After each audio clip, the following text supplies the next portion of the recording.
Hello students, आज हम probability के लेक्चर नंबर 7 पे पहुंच गए हैं। और ये मुझे पूर्ण विश्वास है कि आपने पिछले 6 लेक्चर देख लिए होंगे।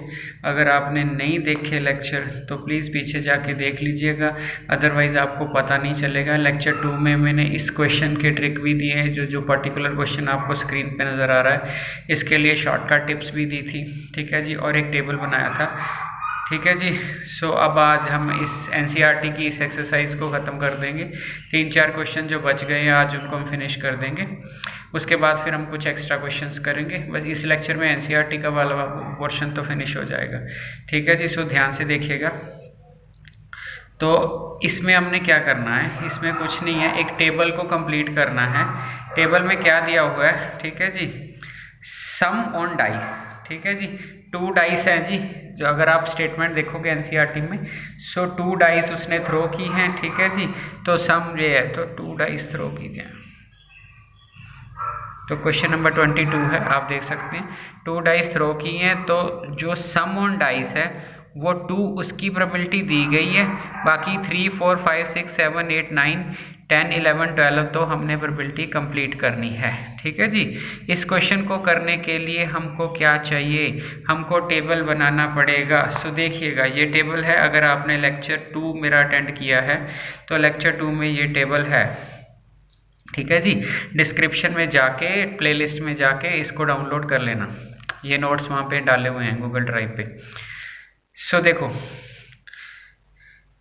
1,1, 1,2, 1,3, 1,4, ऐसे 6, फिर 6, फिर 6, फिर 6, ऐसे ऐसे जो है ये टेबल बन जाता है। ठीक है जी। अब इस टेबल की खासियत है, ज़रा ध्यान से देखिए। अगर सम 2 होएगा तो सिर्फ इसमें 2 आइटम्स होंगी। अगर सम 2 होएगा तो इसमें सिर्फ 2 आइटम्स होंगी। अगर सम 3 होएगा तो इसमें 2 आइटम, सम 2 एक ही आइटम है, सॉरी 2 आइटम बोल दिया मैंने, एक ही आइटम है। सम 3 2 आइटम्स, सम 4 3 आइटम्स, सम 5 4 आइटम्स, सम 6, इसकी सिमेट्री से ही पता लग जाता है। ठीक है जी, कितनी आइटम आ रही हैं, तो 5 आइटम्स आ रही हैं, हाँ जी। उसके बाद सम 7 6 आइटम्स। ठीक है जी। सो इसको आराम से पता चल रहा है हमको। ठीक है जी। अब सम 8 यहाँ से पता चल रहा है, सम 9 यहाँ से पता लग जाए, सम 10 यहाँ से पता लग रहा है। और इसके लिए आपको, आप टेबल बना लोगे, टेबल से आपको सम आराम से काउंट मिल जाएगा। ठीक है जी। मैं लिख के बताता हूँ उस क्वेश्चन में। ठीक है जी। उसके बाद मैंने आपको एक शॉर्टकट भी बताया था, एक टेक्निक भी बताई थी। जो टेक्निक थी कि अगर आपका सम 2 और 6 के बीच में है तो आपकी नंबर ऑफ इवेंट्स n-1 होएंगी। ठीक है, मीन्स अगर आपका सम 2 है, इसका मतलब है 2-1 एक ही केस है। अगर आपका सम 3 है, 3-1 2 केसेस। अगर आपका सम 4 है, 4-1 3 केसेस। अगर आपका सम 6 है तो 5 केसेस। अगर आपका सम 7 और 12 के बीच में है तो 13-n कर देना। आपका आंसर क्या है, 7 आपका सम है, तो इवेंट्स कितनी आएंगी, 13 में से 7 निकाल दो 6 आ जाएंगी। 8 है तो 13 में से 8 निकाल दो 5 आ जाएंगी। अगर आपको ये समझ आ गया तो उसके बाद उस क्वेश्चन को कुछ नहीं है, आप आराम से उस टेबल को कंप्लीट कर सकते हो। अगर आपने लेक्चर 2 नहीं देखा तो प्लीज़ लेक्चर 2 देख लो। सीरियल वाइज चलोगे तो ये चैप्टर इतना आसान है ना कि आप एडवांस लेवल पे ऐसे ही पहुंच जाओगे। ठीक है जी। सो अब मेन क्वेश्चन पे आए जी। सो मेन क्वेश्चन क्या है जी, सो पहले नंबर पे आ गया जी, सम 3 होना चाहिए। ठीक है जी। तो सम 3 होना चाहिए, तो मैं लिख देता हूँ जी, सम 3 होना चाहिए। तो फेवरेबल केस कितने होने चाहिए, आपको अभी मैंने याद करवाया। ठीक है, n-1 इवेंट्स। सो सम 3 है तो 1,2 होएगा जी, 2,1 होएगा, इसके अलावा तो कुछ नहीं होएगा। ठीक है जी। इसका मतलब प्रोबेबिलिटी ऑफ इवेंट 1। ठीक है जी। इवेंट 1 हमने सम 3 का बोला, सम 3। ठीक है जी। इसकी प्रोबेबिलिटी आ गई 2/36, 1/18 आ गई। ठीक है। सेकंड क्वेश्चन, ठीक है, सम 4। ठीक है जी। तो सम 4 ले लिया हमने, तो सम 4 इवेंट E2 ले ली। सम 4 बोलिए, सम 4 के कितने केस आएंगे, 1,34 होता है, 3,14 होता है, 2,24 होता है, 3 ही केस आएंगे, क्योंकि हमने एक रूल लिखा था। रूल क्या था, n-1 इवेंट्स आएंगी। ये देखिए, इससे आप कंफर्म कर सकते हो। अगर n आपका 2 और 6 के बीच है तो n-1 इवेंट्स आनी चाहिए। ठीक है जी। सो अगर आपका n 2 और 6 के बीच है तो n-1 इवेंट्स होती हैं। सो ये आपको कंफर्म करके देगा। सो इसकी प्रोबेबिलिटी नंबर इवेंट 2 की प्रोबेबिलिटी कितनी आई, कितने केस फेवर थे, 3, टोटल कितने थे, 36। सो कितना आ गया, ठीक हो गया जी। सो आपको समझ आ गया, ठीक है। आगे चलिए, ठीक है। सो सेकंड पार्ट हो गया आपका। पार्ट नंबर 3, पार्ट नंबर 3 में प्रोबेबिलिटी किसकी निकालनी है, सम हो गया 4, सम 4 हो चुका है, सम हो गया 5, सम हो गया 5, इसकी हमने निकाल दी। ऐसे ऐसे आप टेबल कंप्लीट करते जाना, ठीक है जी। सो सम अगर आप 5 की बात करते हो तो इवेंट्स कितनी आएंगी, n-1 4 आएंगी। तो 4 इवेंट्स कौन सी होंगी, पहले लिख लिए। सम 5 1 और 4 5 होता है, ठीक है जी। आपको 4 और 1 भी 5 होता है, ठीक है जी आपको, ठीक है। 2 और 3 भी 5 होता है जी, 3 और 2 भी 5 होता है। इसके अलावा कोई चीज़ नहीं मिलेगी। देखो 5 है ना, 5 माइनस 1, 4 इवेंट बननी है, 4 बन गई।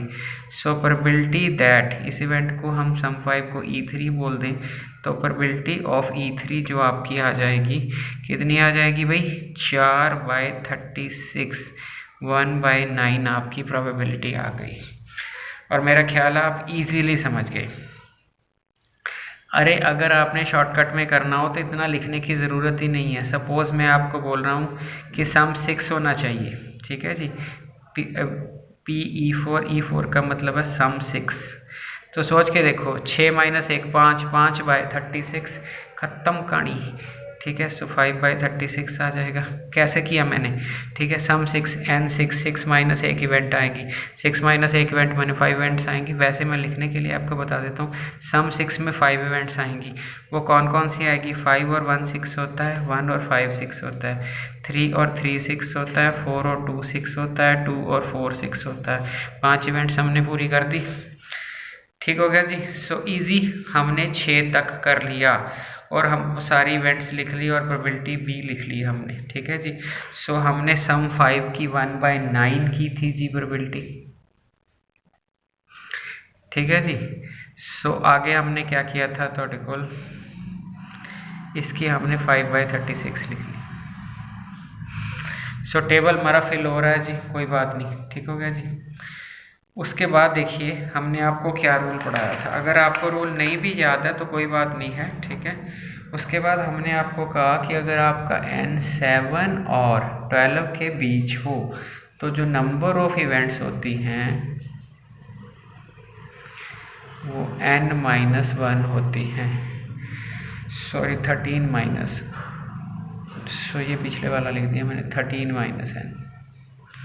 So number of events 13 minus n होती है। ये हमारी पिछले लेक्चर की शीट है, हमने लिखा हुआ है यहाँ पे, ठीक है जी। ये आपने लेक्चर देखा हुआ है। अब बारी आ गई आपकी सम 6 तो हो गया ना, तो सम 7 आ गया आपका, ठीक है जी। प्रोबेबिलिटी दैट सम 7, अगर सम आपका 7 आएगा तो वैसे देखिए 7 में से n निकल गए तो आपका 6 आ जाएगा। तो इसका मतलब है 36/6, 1/6 आपकी प्रोबेबिलिटी आ जाएगी। वैसे हमने 6 पॉसिबिलिटीज़ लिखनी हो तो कैसे लिखेंगे, 5 और 1 6 हो जाता है जी, सॉरी 7 बनाना है, 5 और 2, ठीक है जी, 2 और 5 7 हो गया जी, 4 और 3 7, ठीक है जी, 3 और 4 7, 6 और 1 7, 1 और 6 7। तो 6 पॉसिबिलिटीज़ हमने पूरी लिख दी हैं, ठीक है जी। इसका मतलब है आगे आप आराम से कर लोगे। सम 8, सो सम 8, ठीक है जी।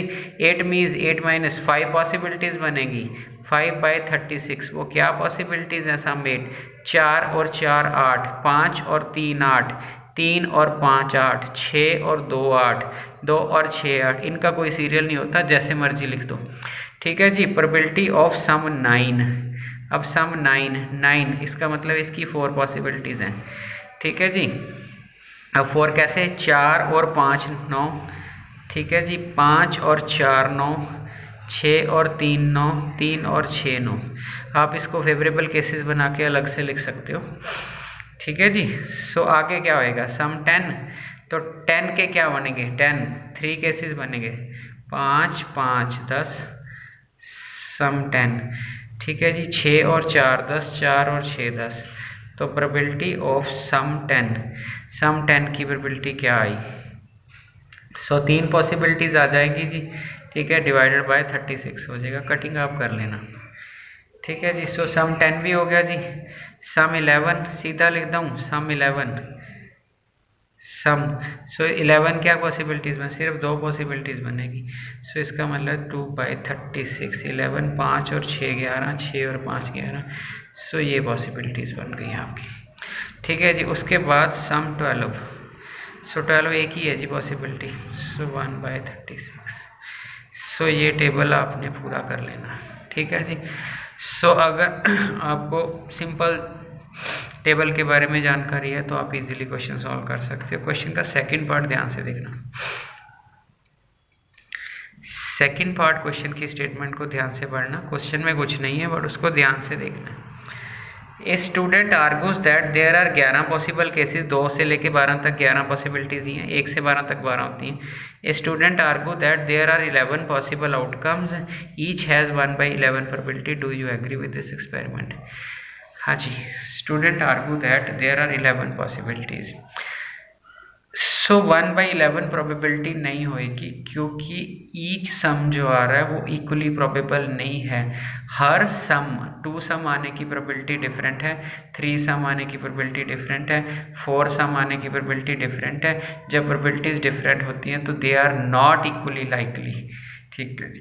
इक्वली प्रोबेबल और नॉट इक्वली लाइकली, अगर इक्वली लाइकली नहीं है सो नो पॉसिबिलिटीज। ठीक है जी। इवेंट्स आर, सो आंसर आपने क्या देना है? आंसर बहुत इजी है, एक लाइन में लिख देना है। ठीक है जी। उसका आंसर जो आपने देना है सेकंड पार्ट का, उस पर आपने क्या लिखना है? Events are not, events are not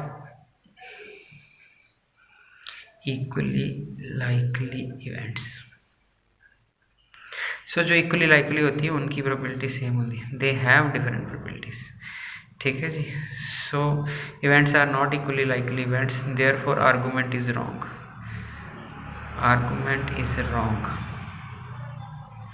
so अगर इक्वली लाइकली इवेंट्स हों तब प्रोबेबिलिटी सेम होती है, सो आर्गूमेंट आपका रॉन्ग हो गया। ठीक है जी। सो ये क्वेश्चन इंपॉर्टेंट है एग्जामिनेशन पॉइंट ऑफ व्यू में, सो आपको समझ भी आ गया। ठीक है जी। हाँ जी, आगे देखिएगा 13 नंबर क्वेश्चन। इस क्वेश्चन को ध्यान से देखिएगा। कहता a game consist of tossing a coin 3 time. देखो जी, एक कॉइन को 3 बार फेंको या 3 कॉइन्स को इकट्ठे फेंको, एक ही बात है। So a game consist of tossing a coin 3 times, noting it outcome each time. Hanif wins if all the tosses give same result. अगर सारी टॉसेस का सेम रिजल्ट होता है तो हनीफ जीत जाता है। ठीक है। All the tosses give same result, same result means head head head और टेल टेल टेल। अगर 3 कॉइन टॉस होते हैं तो what are the possibilities? Head head head, tail tail tail, एक हेड 2 टेल, हेड की पोजीशन बदल दो। ठीक है जी। हेड की पोजीशन बदल दो, एक टेल 2 हेड रख लो, टेल की पोजीशन बदल दो। ठीक है जी। टेल की पोजीशन बदल दो। ये पॉसिबिलिटीज हैं total, that is your sample space. अब Hanif wins if all tosses, ठीक है, गिव से प्रोबेबिलिटी ही विन्स। ठीक है। ई इवेंट, देखो क्या, if all the tosses give same result. So E event है all tosses give same result. If all tosses give same result, अगर ऑल टॉसेस सेम रिजल्ट देंदियां ने, ठीक है, तो ए ई इवेंट है। सो ਇਹਦਾ मतलब प्रोबेबिलिटी ऑफ ई क्या आ गई? All tosses give same result. ठीक है। सेम रिजल्ट, ठीक है, सेम रिजल्ट का मतलब है कि 2 ही फेवरेबल केसेस ने, या तो हेड हेड हेड या फिर टेल टेल टेल। सो ये आ गई 2/8। ठीक है जी। 1/4। सो सेम रिजल्ट ते विनिंग हो रही है। If all the tosses give same result, ठीक है, देन हेड्स, हनीफ विन्स, ये विन दी प्रोबेबिलिटी है। तो फिर अपन क्वेश्चन की क्या, calculate the probability that Hanif will lose. So Hanif will lose means complement of win 1 minus, so it is 3/4। 3/4 ऐसी प्रोबेबिलिटी है कि हनीफ हार जाएगा। सो ठीक है जी, हमने कैसे निकाला है। अगर आप इस क्वेश्चन को डायरेक्ट करना चाहो तब भी हो सकता है। कैसे डायरेक्ट? आप ऐसे करोगे कि सीधा लॉस की प्रोबेबिलिटी आ जाएगी, सीधी लॉस की आ जाएगी। तो आप हनीफ की लूज करना चाहते हो तो 6 केसेस बनते हैं, 1 2 3 4 5 6। सो 6/8 कर लो तो 3/4 डायरेक्ट भी हो जाएगा, कोई दिक्कत वाली गल नहीं। ठीक है जी। सो 6/8। सो ये क्वेश्चन ईजी था, ठीक है। बट ये क्वेश्चन पेपर में बहुत बहुत बार आया है। सो 3 टाइम CBSE में क्वेश्चन आया है, ठीक है जी। सो 3 टाइम्स CBSE। सो इसका ख्याल रखना है आपने, ठीक है जी। सो आगे क्वेश्चन, ठीक है जी। सो क्वेश्चन क्या है? A die is thrown twice means जो पॉसिबिलिटीज हमने पहले ली। What is the probability 5 will not come up either time, 5 ना आवे, ठीक है। 5 will come at least once, at least मैंने क्या होता है, घट्टो घट एक बारी 2 बारी भी आ सकता है, कम से कम 1 बारी 2 बारी भी आ सकता है। So a die is thrown twice, what is the probability 5 will not come up either time, ठीक है जी। 5 नहीं आना चाहिए, तो पहले 5 आना चाहिए देखते हैं। 5 विल कम अप, सो हम इवेंट नंबर ई लिखते हैं। 5 will come up at least once है ना। 5 will come up either time, at least once, ठीक है जी। आइदर टाइम का मतलब कि है, ठीक है, एटलीस्ट वन। तो 5 कैसे आ सकता है? सो ध्यान से देखिए, 1 के साथ 5 आ सकता है, यस। 2 के साथ 5 आ सकता है, यस। 3 के साथ 5 आ सकता है, यस। 4 के साथ 5 आ सकता है, यस। 5 के साथ 5 आ सकता है, यस। 6 के साथ 5 आ सकता है, yes. 5 will come up either time, वो आ सकता है, ठीक है जी। सो और क्या पॉसिबिलिटीज़ हैं? देखो, उसने बोला आइदर टाइम, उसने ये नहीं बोला पहली डाई पे हो के दूसरी डाई पे हो। फिर इसका मतलब है कि इसको उल्टा के भी लिखा जा सकता है।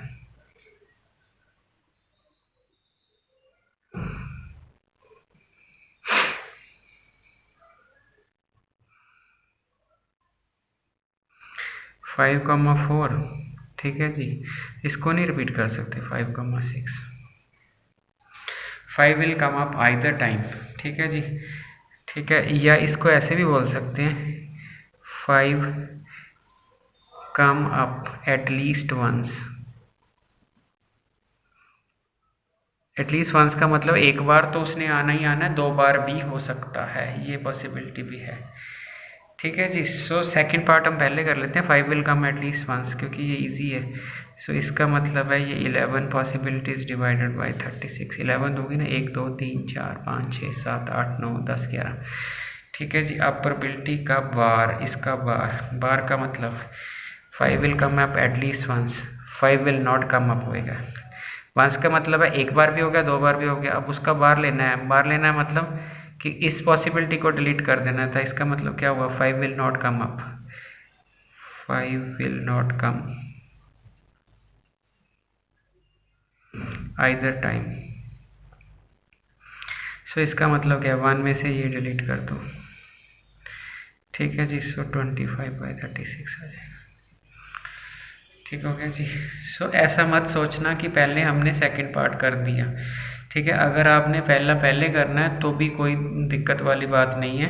आप सारियाँ 36 पॉसिबिलिटीज़ देख लो, उसमें से 25 आप गिन लो, ठीक है, तब भी आराम ना हो जाएगा। सो इसके लिए ऐसा नहीं है कि हमने सेकंड पार्ट पहले कर दिया और पहला पार्ट बाद में कर दिया। क्वेश्चन होना चाहिए पेपर में, जिस इवेंट को आप पहले प्रेफरेंस दोगे वो पहली लिखी जाएगी। हमने पहली लिख दी 5 will come up either time और 5 will come up at least once, ये हमारी पहली इवेंट थी। उसका कम्प्लीमेंट हमने ले लिया, कम्प्लीमेंट मैंने बाहर ले ली उसकी, उसका फेलियर जो बचा है। सो ये हमारा क्वेश्चन हो गया जी, ठीक हो गया जी। तो देखो, so question number 25, question number 25 जो NCERT में है, वो सिर्फ ये पूछना चाह रहा है कि ये आर्गूमेंट करेक्ट है कि ये आर्गूमेंट करेक्ट नहीं है। So 2 coins are simultaneously tossed. There are 3 possible outcomes: 2 heads, 2 tails, or 1 each. ठीक है, for each of these outcome probability this. So first part जो आपका है वो wrong है, रॉन्ग क्यों है जी? नॉट करेक्ट बोल सकते हैं आप इसको, बिकॉज अगर आप 2 कॉइन्स टॉस करते हो तो head head head tail, tail head head tell, ये 4 पॉसिबिलिटीज़ आती हैं। उसने क्या बोला है? उसने बोला है आपको कि if 2 coins are toss simultaneous there are 3 possible outcomes. तो उसके बाद वो पूछ रहा है और ईच ऑफ दीज आउटकम्स है प्रोबेबिलिटी 1/3। सो ऐसा नहीं है।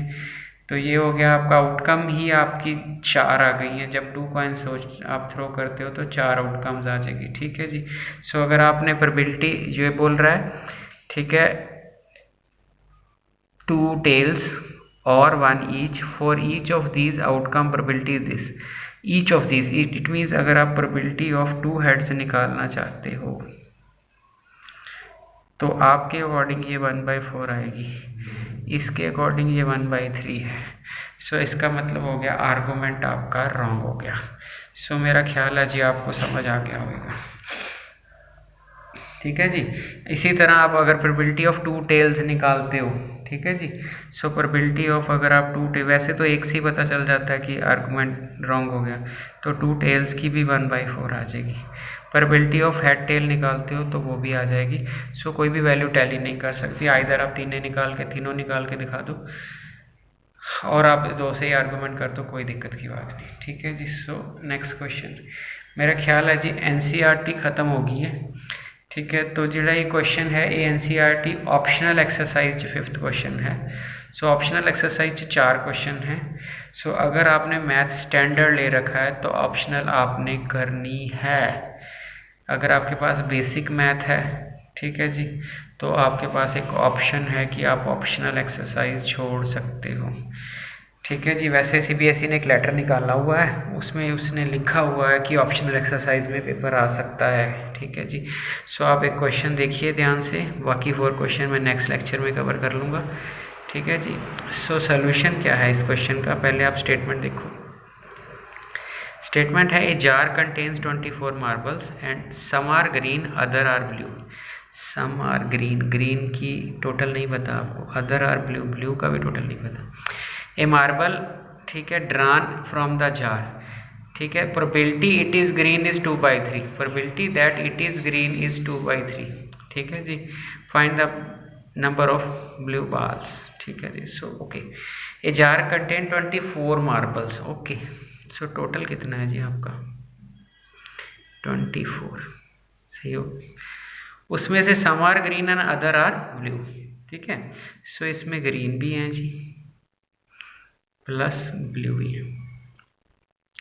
If A marble is drawn from the jar probability that it is green, अब ग्रीन की प्रोबेबिलिटी आपको दी गई है तो हम ऐसे करते हैं, let number of green, let number of green, हम लेट कर लेते हैं ना, number of green marbles x, therefore blue marble कितने हो गए 24 माइनस x, दोनों मिल गए जी। अब प्रोबेबिलिटी ऑफ ग्रीन इज, अब प्रोबेबिलिटी ऑफ ग्रीन है, ग्रीन की जो प्रोबेबिलिटी है वो 2/3 है। प्रोबेबिलिटी का फार्मूला क्या होता है, ऊपर फेवरेबल केसेस ग्रीन कितने हैं जी x, नीचे total cases, it means x की वैल्यू आ गई 2/3 इंटू 24, 16 आ गया। तो आपके पास ग्रीन मार्बल 16 है, उसने ग्रीन नहीं पूछा, उसने ब्लू पूछा। सो ब्लू कितने हो गए 8, ठीक है जी। सो 8 मार्बल हो गए। इट मीन्स आपको बड़े आराम से समझ आ गया होगा, अगर समझ आ गया तो लाइक भी करें, शेयर भी करें, ठीक है। स्माइल तो बहुत ज़रूरी है, ठीक है जी। सो करोना वाले केस चलते पे ने जी, टेंशन है तो तुसी स्माइल करनी हैगी है तुहाडे कोल। पंजाबी च शेर कहते हैं, हाशम फतेह नसीब उन्हां दी जिन्हां हिम्मत यार बनाई, ठीक है जी। तो फतेह नसीब भी उन्होंने होंगी है जिन्हों ने हिम्मत यार बनाई होंगी, ठीक है जी। या एक होर है, कहते जद भी चानण नाल हनेरे लड़दा है मुक जाती है रात सवेरा चढ़दा है। सो सवेरा चढ़ूगा जी, ध्यान नाल अपना पढ़ना है तुसी, ठीक है जी। Thank you.